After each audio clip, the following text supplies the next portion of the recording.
कैसे हैं आप सब। आई होप आप सभी अच्छे होंगे। फ्रेंड, आज हम लोग अपनी वीकली करंट अफेयर्स की जो सीरीज़ चल रही है, जो स्टेट पीसीएस और अदर वनडे एग्ज़ाम्स के लिए है, उसमें हम लोग 20 फेब 2023 से लेके 26 फेब 2023 तक का करंट अफेयर्स डिस्कस करेंगे।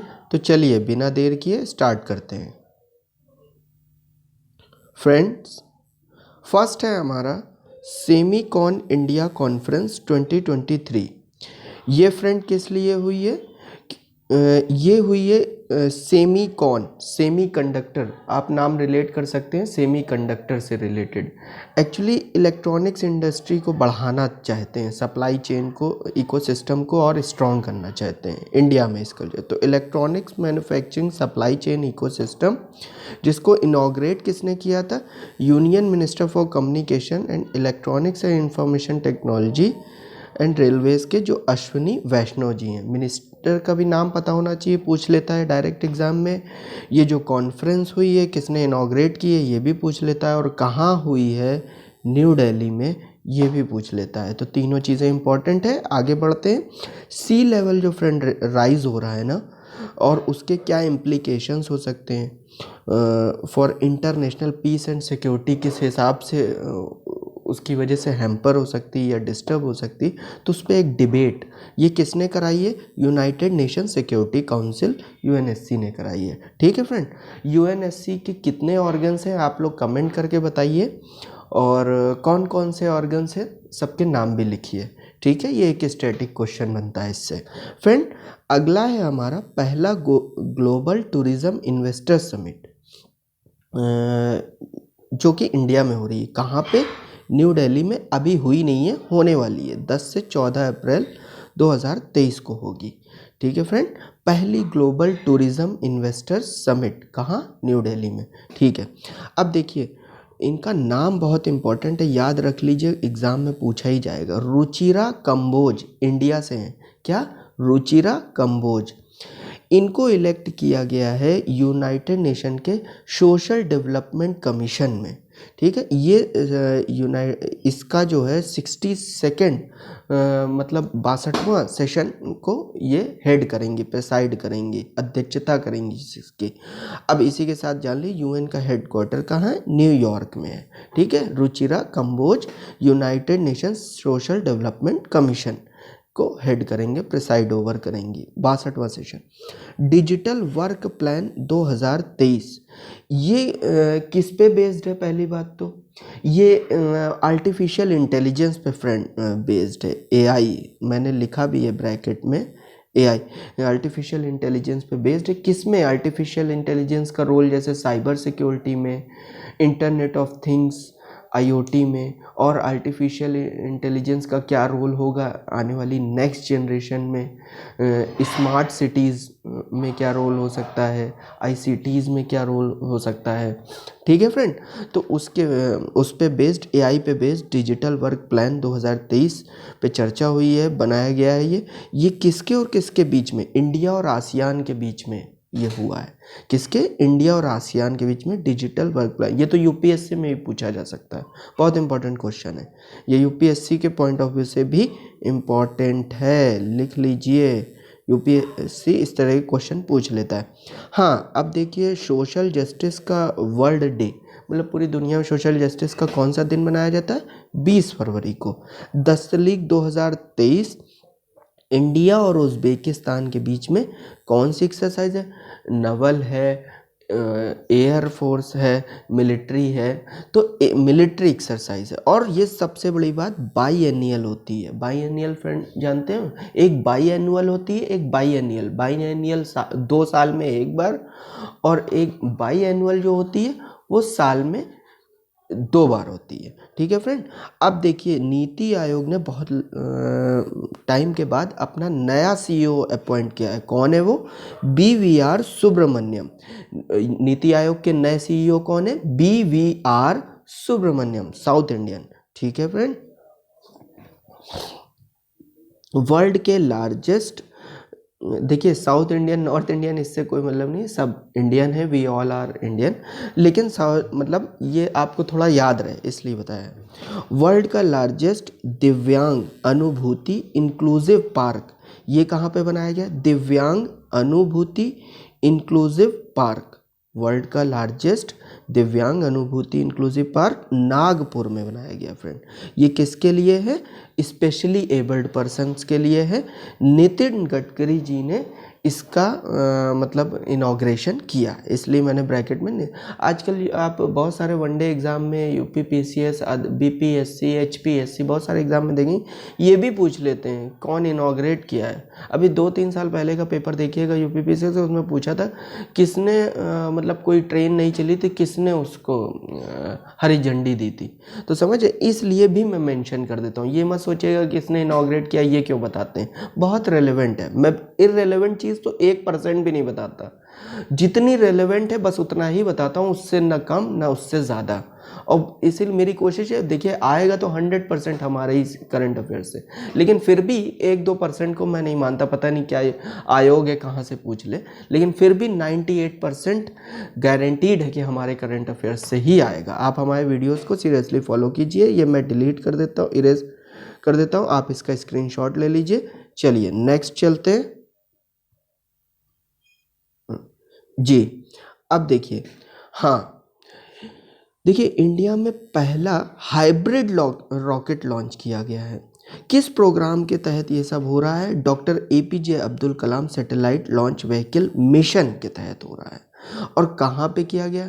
कलाम साहब तमिलनाडु से बिलोंग करते थे, और उनके बिल्कुल गांव का नाम अगर आप जानते हैं बिल्कुल मेन प्लेस का, तो उसको कमेंट करके बताइएगा। मुझे तो पता ही है, मैं बाद में बता। तमिलनाडु के जो पट्टीपुलम विलेज है वहाँ से लॉन्च किया गया है इंडिया का पहला हाइब्रिड रॉकेट। कहाँ से लॉन्च किया गया है? क्योंकि ये मिशन, अब इसको ऐसे याद रख सकते हैं कि तमिलनाडु कैसे याद रहेगा भाई, तमिलनाडु से इस तरह से याद रखिए कि रॉकेट लॉन्चिंग कौन था, मतलब कलाम साहब सैटेलाइट मैन बोले जाते थे। तो अब ये समझ लीजिए कि उनका मतलब एक उनके नाम पे प्रोग्राम है जो सैटेलाइट लॉन्च व्हीकल मिशन चल रहा है, उसमें जो हाइब्रिड रॉकेट लॉन्च किया गया है। तो जाहिर सी बात है तमिलनाडु, जहाँ से वो बिलोंग करते थे जिस स्टेट से, तो तमिलनाडु के पट्टीपुलम विलेज से। ठीक है। ऑपरेशन कनक 2 ये सीबीआई के द्वारा चलाया जा रहा है। क्या? कनक 2। पंजाब गवर्नमेंट में किस चीज़ को, एफसीआई जो नहीं है, फूड कॉरपोरेशन ऑफ इंडिया, उसके प्रोक्योरमेंट में बहुत सारी रिश्वतखोरी चल रही है, ग्राफ्ट। तो उसको चेक करने के लिए, उसको रोकने के लिए ये मतलब ऑपरेशन कनक 2 चलाया गया है सीबीआई के द्वारा। कहाँ? पंजाब में। 22वां विधि आयोग 22nd लॉ कमीशन, जिसको कौन हेड कर रहे हैं, कौन इसकी अध्यक्षता कर रहे हैं? रिटायर्ड जस्टिस हैं, जस्टिस ऋतुराज अवस्थी जी। ठीक है, ऋतुराज अवस्थी जी, 22वां विधि आयोग लॉ कमीशन। ये हमारी क्लासेस का नाम है, कार्डिनल लर्निंग क्लासेस, ये लोगो है हमारा। Millet festival, M for millet, M for Mumbai, ऐसे याद रखिएगा। अभी 22 फरवरी 2023 को मनाया गया मुंबई में, एम फॉर मुंबई में एम फॉर मिलेट फेस्टिवल हुआ। शिव सृष्टि थीम पार्क, ये शिवाजी की लाइफ पे बेस्ड है। शिव सृष्टि थीम पार्क, ये होम मिनिस्टर अमित शाह जी के द्वारा इनॉग्रेट किया गया। कहाँ पे? बताना है जल्दी से। पुणे में। पुणे में भाई, शिवाजी मराठा महाराष्ट्र ऐसे लिंक हो गया, और फिर पुणे ऐसे लिंक करके याद रखिएगा। ठीक है। और किसने इनॉग्रेट किया ये भी इम्पोर्टेंट है, home minister and cooperation minister हमारे अमित शाह जी ने इस थीम पार्क को इनॉग्रेशन किया है। ठीक है। वर्ल्ड का हाईएस्ट वेदर, सबसे ऊंचा कहाँ बन सकता है? जाहिर सी बात है माउंट एवरेस्ट पे, तो माउंट एवरेस्ट पे इंस्टॉल किया गया। किसने किया है ये ध्यान रखना होगा आपको। ये किया है नेशनल ज्योग्राफिक सोसाइटी, मतलब बहुत इम्पोर्टेंट नहीं है, लेकिन पता हो तो अच्छी बात है। ठीक है फ्रेंड। अब देखिए, 22 फरवरी 2023 को, मोस्ट इम्पॉर्टेंट क्वेश्चन समझ लीजिए, यूपी के हर एग्ज़ाम में पूछा जाएगा। अदर स्टेट वाले इसको चाहे तो ना ध्यान दें, लेकिन यूपी वाले तो बिल्कुल इसको लिख लें कहीं पे कि 6,90,242.43 लाख करोड़ का, मतलब कह सकते हैं 6.90 लाख करोड़ रुपए का बजट पेश किया गया। और एग्जैक्ट फिगर बताओ ना, 690,242.43, 690,242.43 यूपी का 2023-24 का बजट किसने, फाइनेंस मिनिस्टर श्री सुरेश खन्ना जी ने इसको प्रेजेंट किया है।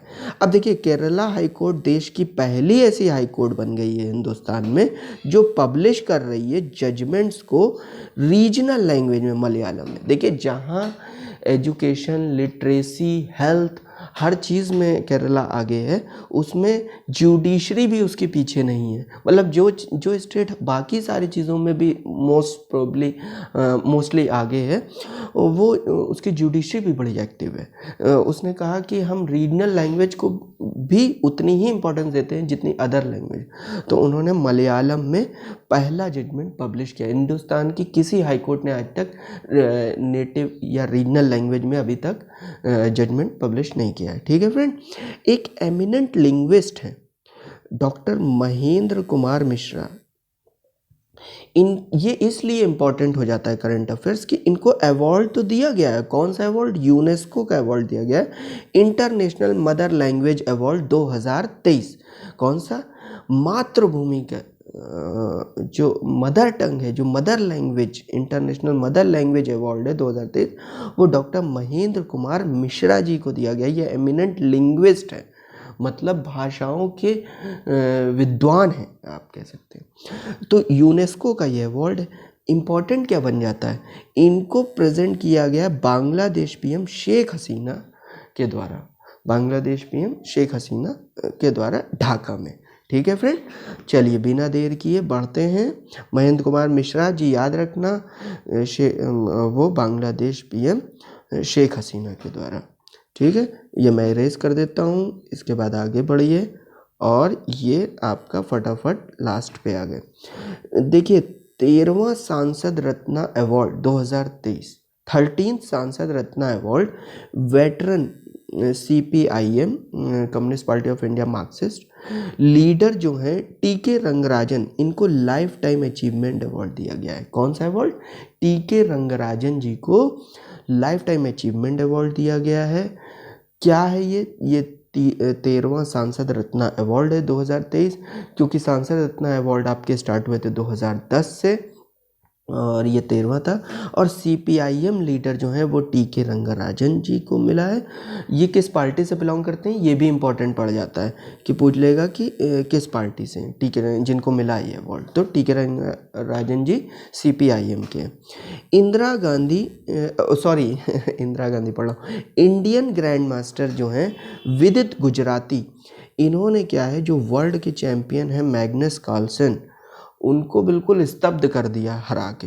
किसमें, प्रो चेस लीग। कौन सी लीग में, प्रो चेस लीग। तो प्रो चेस लीग में विदित गुजराती जी ने जो है मैग्नस कार्लसन जो वर्ल्ड चैंपियन है उसको हरा दिया। समझ लीजिए, ये एग्ज़ाम के लिए बहुत इंपॉर्टेंट क्वेश्चन है, याद रख लिए विदित गुजराती जी का नाम।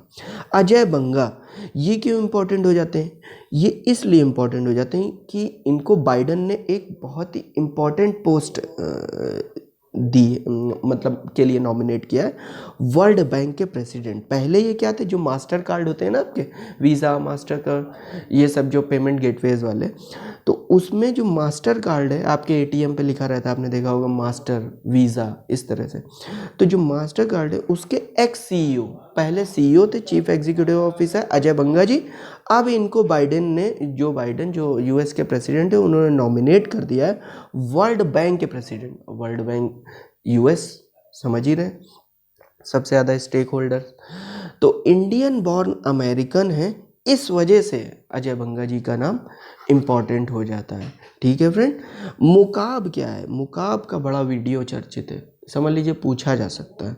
मुकाब जो है वो सऊदी अरेबिया ने लॉन्च किया है, एक नया प्रोजेक्ट है जो इंडोर सुपर सिटी पे बेस्ड है। मुकाब क्या है?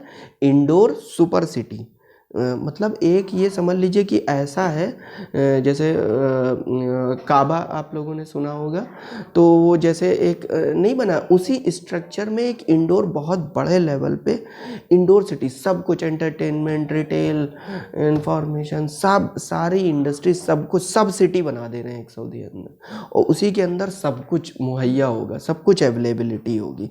तो बहुत चल रहा है ये। 800 अरब डॉलर, 800 बिलियन डॉलर का ये प्रोजेक्ट है। तो मुकाब कहाँ का प्रोजेक्ट है? सऊदी अरेबिया का इंडोर सुपर सिटी है।